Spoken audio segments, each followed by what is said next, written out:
Hello, আসসালামু আলাইকুম। সবাই কেমন আছেন? আজকের ভিডিওটা অনেক গুরুত্বপূর্ণ। সবাই দেখেন ভিডিওটা, সবাই ফলো দিয়েন, সবার কাছে পৌঁছা দিন, শেয়ার দিন। আসসালামু আলাইকুম, সবাই কেমন আছেন? আশা করি সবাই ভালো আছেন। আজকে আমাদের এখানে গ্যাসের দাম জানেননি কত? আমাদের লাকসাম এরিয়ার দিকে গ্যাসের দাম 2200 থেকে 2500 টাকা। সরকারে বাড়াইছে 2300 টাকা হয়েছে, কিন্তু আমাদের এদিকে 2200 থেকে 2500 টাকা। কিন্তু হঠাৎ করে এখন আমার গ্যাস শেষ।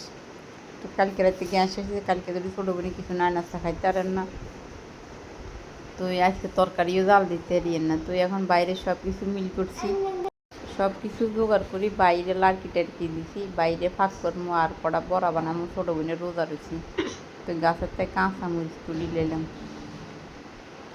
তুলি এগুলো সান সবগুলো রেডি করে আনছি। তরকারি ডাকে জাল দিয়ে কালকে রাতে তরকারি আনছি ফিরি দেবো, তরকারি ভাত হয়ে না গরমের লাগে। তো এখন শুধু গরম করছি, তরকারিটাকে জাল দিছি, জাল দিয়ে ভাত খাই, মিনিরও খানা দিই।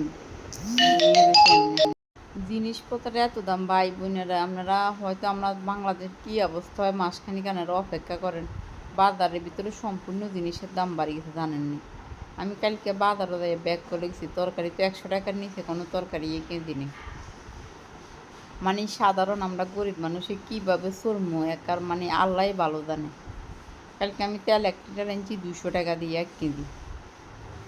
তো ছোটো বোন যাতে রোজা রয়েছে, ছোটো বোনের কিতা করে মন লাড়কির মেয়েদের বাইর দিয়ে ফাঁক করতেছি, দেন রোদ হইতেছে, বাতাসও আগুন জ্বলে না। তো কড়া বড়া বানাই লিতেছি, আজকে কদিন তো ওখান থেকে কিনি আনে। তো কড়া বড়া বানাইছি, গাছের থেকে একটা বেগুন ছিললাম, সিঁড়ি নিয়ে নিয়ে ফাঁক করে লেছি।